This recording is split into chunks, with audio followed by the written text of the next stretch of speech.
Untuk minggu ini, mata kuliah Matematika Dasar 2, ya, kita membahas mengenai Derek Tyler dan Derek McLaurin. Yang kalau di textbooknya itu bisa kalian baca di subtopik 9.8 gitu ya. Nah, jadi yang mau kita lakukan di sini adalah menentukan Derek Tyler dan Derek McLaurin dari suatu fungsi di sekitar titik yang ditentukan. Oke, jadi kita sebelumnya kenalan dulu lah ya. Nah, jadi sebelumnya kita sudah pernah belajar mengenai deret. Dan kita kalau misalnya kita diberikan suatu deret, kita bisa mengetahui kekonvergenannya, dan bila memungkinkan kita juga bisa menentukan jumlahan dari deret tersebut. Oke, tapi kita bisa menentukan jumlahannya apabila deret tersebut memang konvergen. Kalau dia divergen, kita nggak bisa menentukan jumlahannya. Nah, sekarang ada satu fungsi. Ada satu fungsi f. Misalnya f ini adalah sin x atau mungkin ln dari cos kuadrat x. Gitu ya. Nah, jadi pertanyaannya adalah apakah kita bisa menyatakan f itu tadi sebagai suatu deret pangkat dalam x? Atau kalau tidak mau dalam x, apakah bisa kita nyatakan dalam x kurang a? Oke, nah pertanyaan itu yang memimpin kita pada pembahasan mengenai deret Tyler dan juga si deret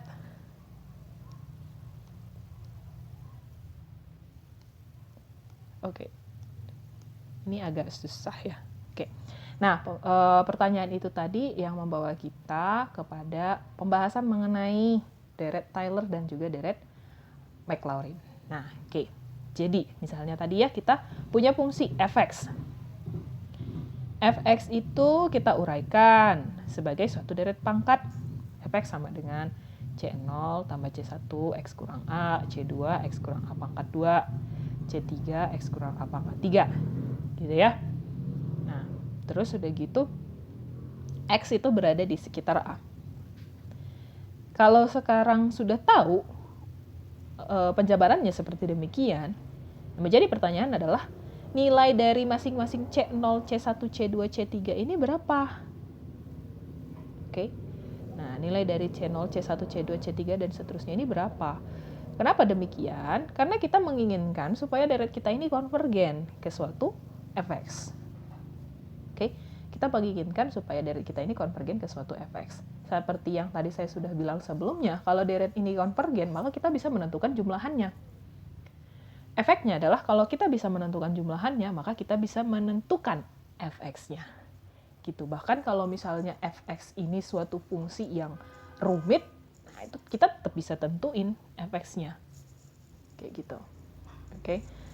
Nah, jadi sekarang kita mau nentuin C0, C1 dan seterusnya. Oke. Jadi tekniknya adalah sebagai berikut. Kita misalkan f itu diuraikan sebagai suatu deret pangkat di sekitar x sama dengan a.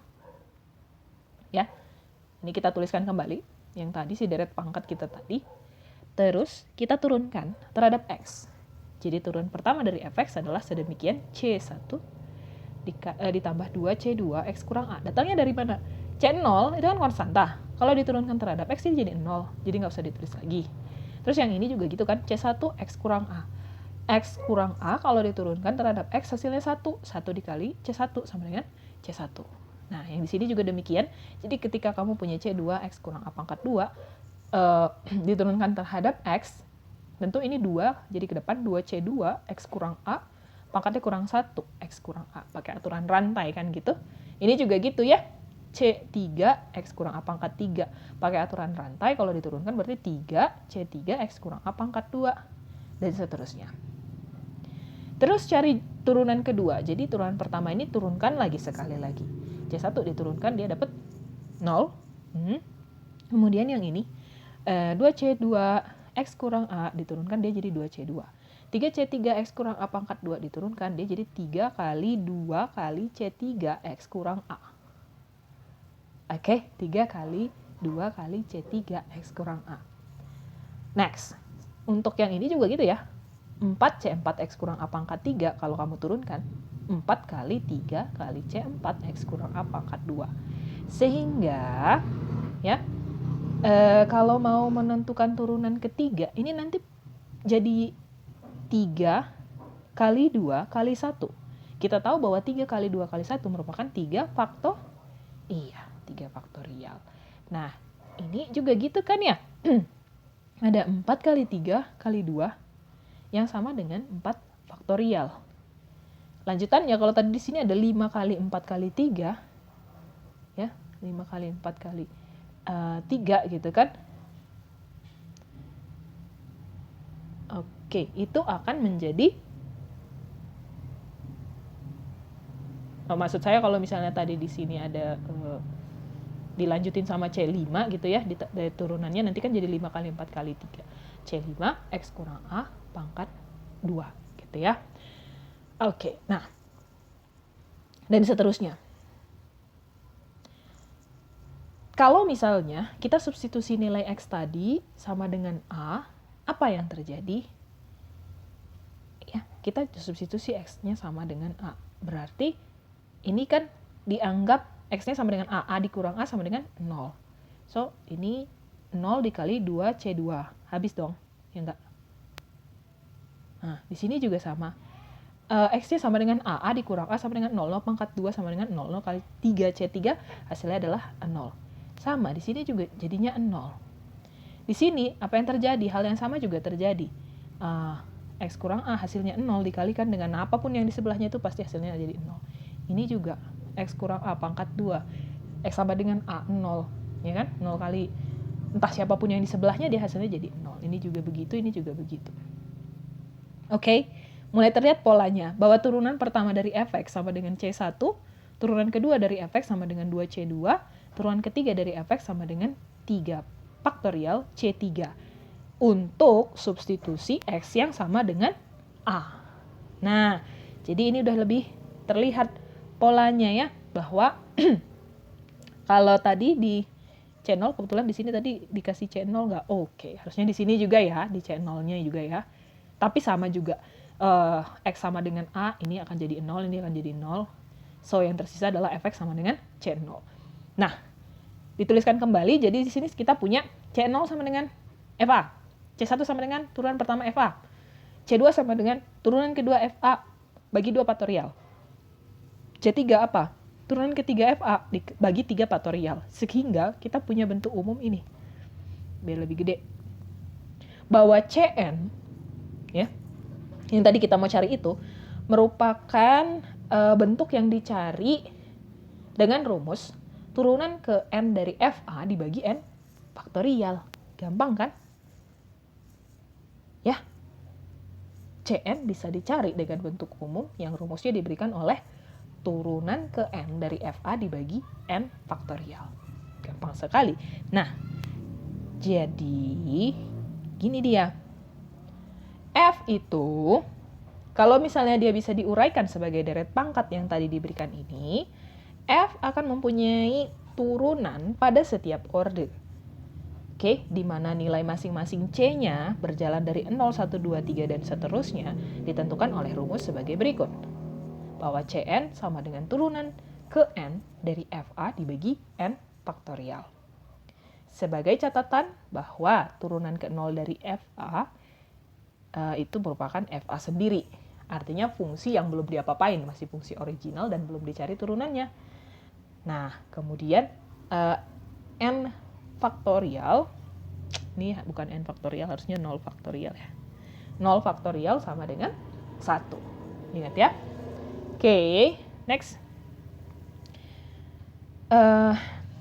Ada pertanyaan baru nih. Bagaimana kalau misalnya keadaannya sebaliknya? Diketahui turunan ke n dari fx untuk setiap n dan cn, dan kita mau hitung dengan rumus sebelumnya. Apakah jumlah deret yang diperoleh sama dengan fx? Oke, apakah jumlah deret pangkat yang diperoleh sama dengan fx? So, kita harus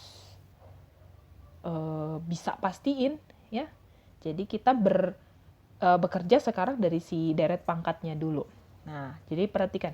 Sini ada deret Taylor dan deret Maclaurin.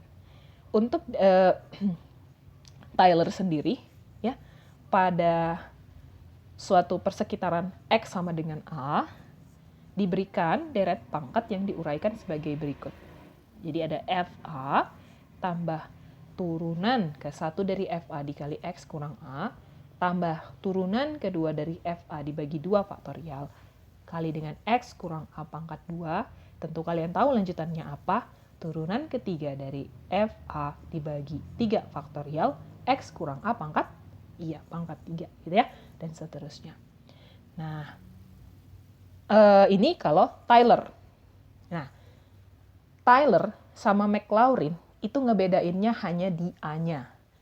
Untuk Tyler, X sama dengan, persekitaran di X sama dengan A. Oke, persekitaran di X sama dengan A. Nah, untuk A-nya itu adalah suatu bilangan ya. A-nya itu adalah suatu bilangan. Ketika A itu sama dengan 0, disinilah kita punya yang namanya Maclaurin. Gampang ya, jadi ketika A sama dengan 0, ini tinggal modifikasi, udah kamu dapat Maclaurin. Jadi Maclaurin itu diberikan oleh deret, yaitu F0 ditambah turunan pertama dari F0 dikali X, ya kan? Karena kan X kurang A, dianggap A-nya 0. Ya udah X kurang 0 hasilnya adalah X. Oke, dilanjutkan dengan turunan kedua dari F0 dibagi 2 faktorial, baru kasih X pangkat 2. Oke, dan tahu tadi karena A-nya kan dianggap 0, jadi langsung X pangkat 2. Dilanjutkan dengan ini turunan ketiga dari F0 dibagi 3 faktorial kali X pangkat 3, dan seterusnya. Oke, jadi itu tadi ya, Tyler sama si Maclaurin.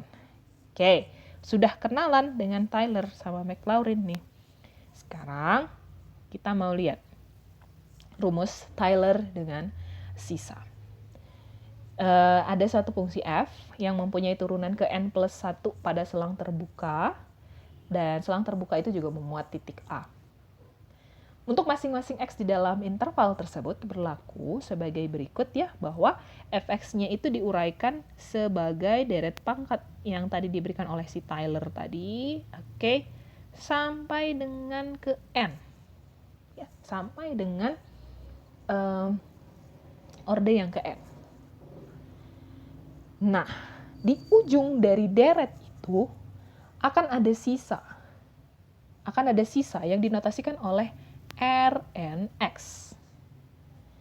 Rnx ini menyatakan suku sisa.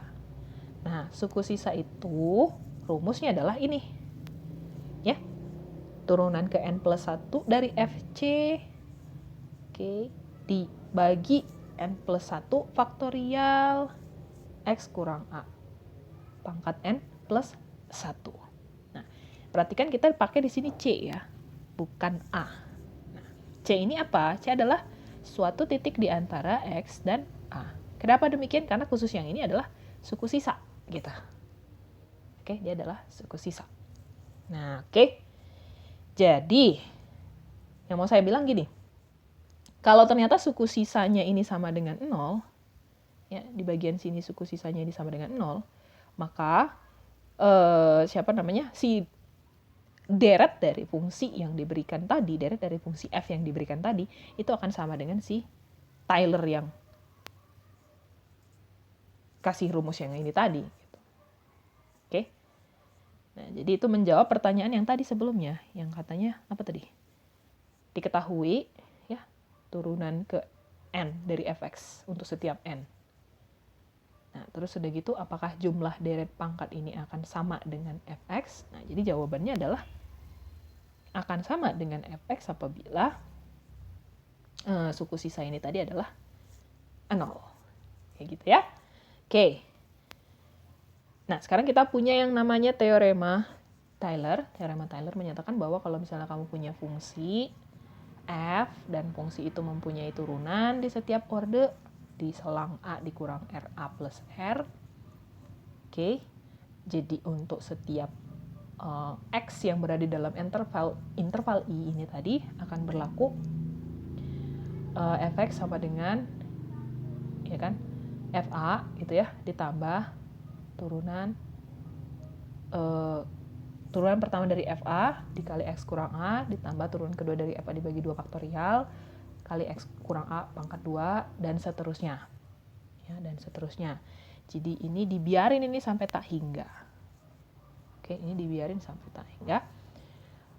Jika dan hanya jika berlaku si sisanya itu tadi ya, si suku sisa itu tadi, dicari limit n mendekati tak hingganya akan sama dengan 0. Ya, sebenarnya mengulang yang sudah saya sebutin tadi sih. Dicari limitnya akan sama dengan 0. Nah, oke. Tapi kita menitik beratkan pada pencarian untuk deret Taylor ataupun deret Maclaurin-nya ya di subbab ini. Jadi bisa dibilang kita nganggap suku sisa itu jadi 0 gitu karena kita menitik beratkan bagaimana mencari si deret pangkatnya untuk fungsi-fungsi f yang diberikan oleh soal-soal kita gitu ya. Next. Nah, misalnya ini nih contoh. Itu kan deret Maclaurin untuk sin x. Buktikan bahwa deret tersebut menyatakan sin x untuk semua x. Oke, ini bukan sesuatu yang sulit sih kalau saya bilang ya. Nah, kita kerjain dulu sama-sama. Jadi gini. Saya kayaknya butuh saya butuh notes dulu. Ya.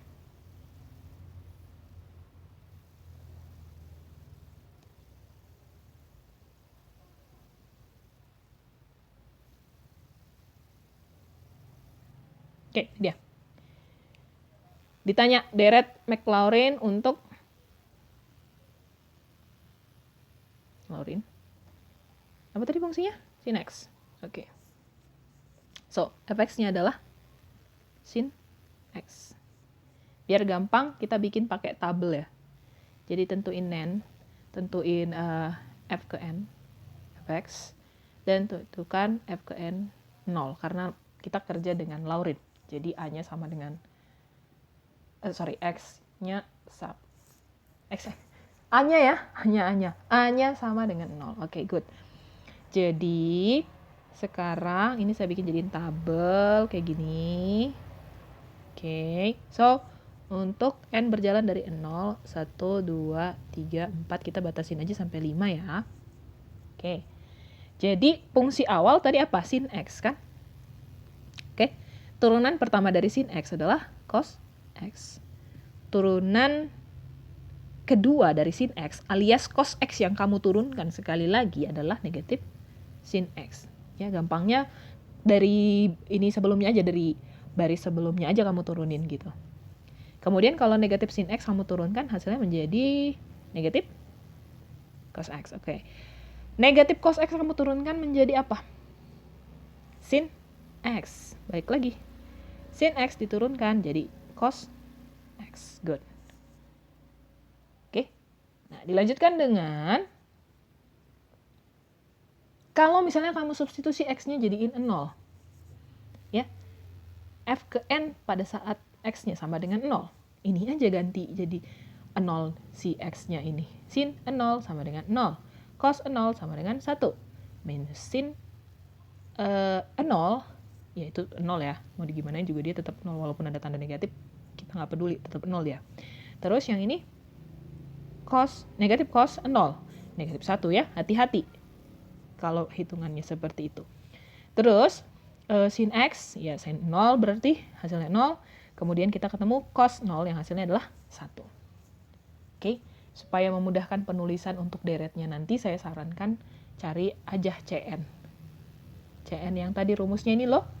Turunan ke n dari F0 dibagi dengan n faktorial. Good. So, Cn-nya masing-masing, ini biar kelihatan, ini dia. Untuk yang baris pertama jadi apa nih? 0 dibagi 0 faktorial. Hasilnya, ini ya, datangnya dari mana? Nanti kalian bertanya-tanya pula. 0 dibagi 0 faktorial, tentu hasilnya 0. Next, 1 dibagi 1 faktorial. Hasilnya adalah 1. Good. 0 dibagi 2 faktorial. Hasilnya adalah 0. Terus ada negatif 1 dibagi 3 faktorial. Saya sengaja tulis aja sebagai bentuk min 1 per 3 faktorial. Nanti kalian tahu kenapa sebabnya. Nah, terus udah gitu yang ini apa? 0 per 4 faktorial, nggak peduli, tetap 0 ya. Oke, terus udah gitu, yang terakhir ada 1/5 faktorial. Apa ini ditulis ininya aja ya, hitungannya ya? Oke, 0/4 faktorial equals to 0. Oke, nah, udah dapet nih CN-nya masing-masing. So, kita bisa tulis sebagai berikut ya, bahwa deret Maclaurin, tekan ya, untuk sin X adalah sebagai berikut. Bahwa, apa tadi rumusnya?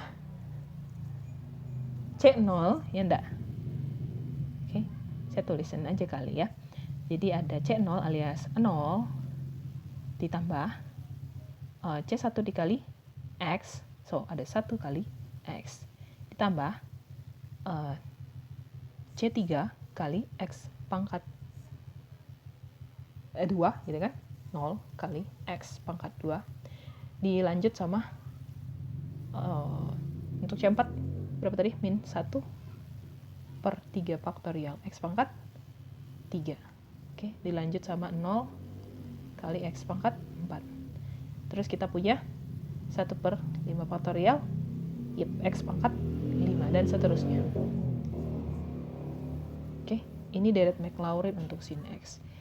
Ini karena saya masih menjabarkan dia satu persatu, tapi nanti kalau pas ujian saya sarankan langsung tulis aja gitu ya. Atau ini adalah sama dengan X kurang 1/3 faktorial X pangkat 3 tambah 1/5 faktorial X pangkat 5. Good. Dan nanti tandanya ini kebetulan ada negatif, ada positif. Nah, biasakan kalau misalnya seperti itu, tulis tandanya sebagai berikut ya. Negatif, kasih tanda 3 titik, terus positif, kasih tanda 3 titik. Biar lebih rapi penulisannya. Oke, ini deret Maclaurin yang diberikan untuk sin X. Tapi tadi di slide itu ada sesuatu yang harus ditambahkan. Buktikan bahwa deret tersebut menyatakan sin X untuk semua X. Yang berarti bahwa suku sisanya harus dibuktikan sama dengan 0. Nah, gimana cara membuktikan suku sisanya ini sama dengan 0? Lihat ya, tadi kita sudah ketahui bahwa suku sisanya itu dinotasikan oleh ini kan, R n X, ya toh, sama dengan. Oke, ini tadi apa? Tunggu, saya agak lupa.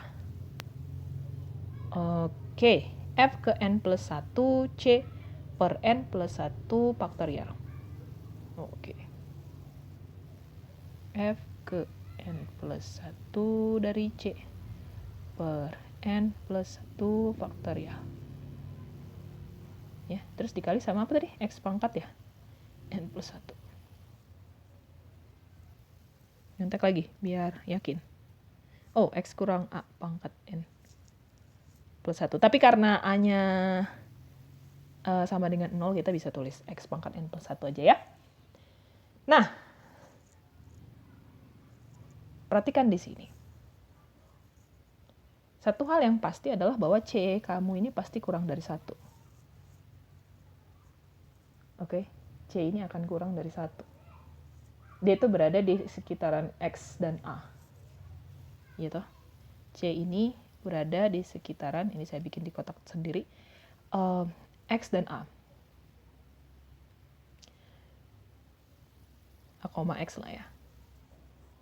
Tapi pasti dia kecil dari 1.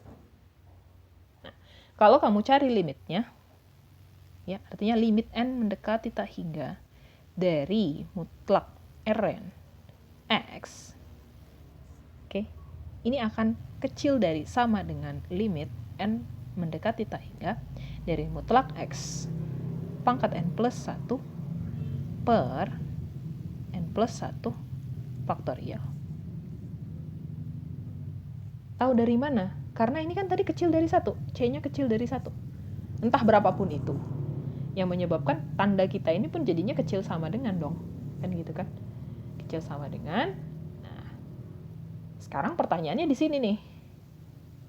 Berapakah nilai limit apabila suatu konstanta dipangkatkan dengan n, ini sebenarnya nggak apa-apa ya, substitusi aja n-nya, n plus 1 ini jadi n.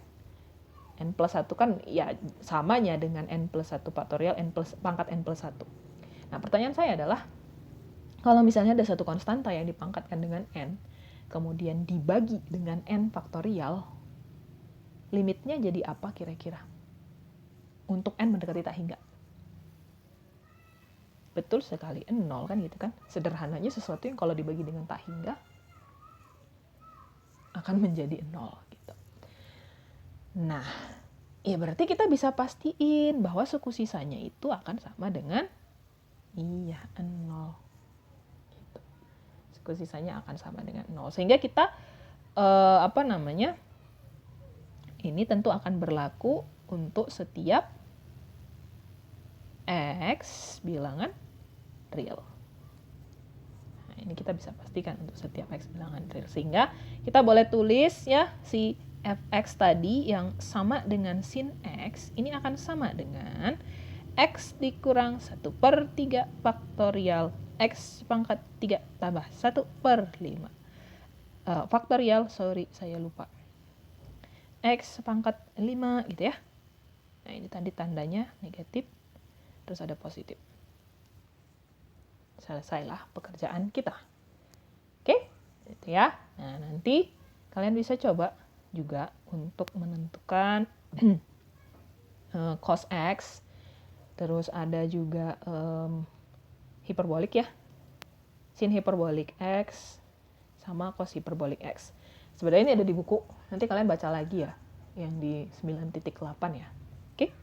Nah, kita lihat deret binomial untuk yang selanjutnya. Nah, untuk deret binomial ini sendiri, kalau misalnya kamu punya sebarang bilangan P, kemudian kamu punya nilai mutlak X yang kecil dari 1, ketika kita mau menjabarkan 1 tambah X yang dipangkatkan dengan P, ini akan sama dengan yang ini ya, 1 ditambah, oke. Ini adalah kombinasi ya. P1 ini adalah kombinasi ya. Udah belajar ya di matematika diskrit kan? Kombinasi P,1. Ini juga gitu. P2 ini juga kombinasi P,2. P3 demikian juga ya. Kalau kombinasi harusnya udah katam. Gimana rumusnya kombinasi? Kombinasi dari let's say M dan N. M faktorial per M kurang N faktorial terus kali N faktorial, gitu kan? Ingat ya rumus kombinasi nanti seperti berikut. Jadi tergantung berapa pangkatnya, berapa P yang diberikan. Jadi itu nanti penjabarannya sampai di mana. Kalau misalnya tadi ini pangkat 3, ya berarti berhenti di pangkat 3 ya. Berhentinya di pangkat 3. Nah, seperti demikian. Kemudian yang selanjutnya kita punya adalah beberapa deret Maclaurin yang penting. Ini juga ada di buku. Nanti kalian lengkapin catatannya. Contoh misalnya 1/1 kurang X itu dijabarkan sebagai 1 tambah X kuadrat tambah X pangkat 3 tambah X pangkat 4 dan seterusnya. Kemudian yang ini harusnya ln 1 tambah X ya. Ln 1 tambah X. Nah, kalau ln 1 tambah X itu rumusnya adalah X dikurang X kuadrat per 2 tambah X pangkat 3/3 gitu kan. Dilanjut sama negatif X pangkat 4/4. Terus kamu punya pangkat 5/5 negatif. Seterusnya positif seterusnya. Jadi ini ada beberapa deret Maclaurin yang penting. Nanti kalian lengkapin untuk yang arcus tangen, E pangkat X, sin X, cos X, sin hiperbolik X, dan cos hiperbolik X. Oke. Nah, itu tadi. Dan ini ada soal-soal latihan ya. Silakan dibahas. 4 soal ini. Oke, nanti kita mau bahas sama-sama di grup atau di forum. Oke ya. Jadi demikian pembahasan untuk 9.8. Kita nggak sampai 9.9. Nanti habis ini kita mau lihat bab 10. 10.1, 10.2. Semoga pembahasan ini boleh bermanfaat, dan atas perhatiannya saya ucapkan terima kasih.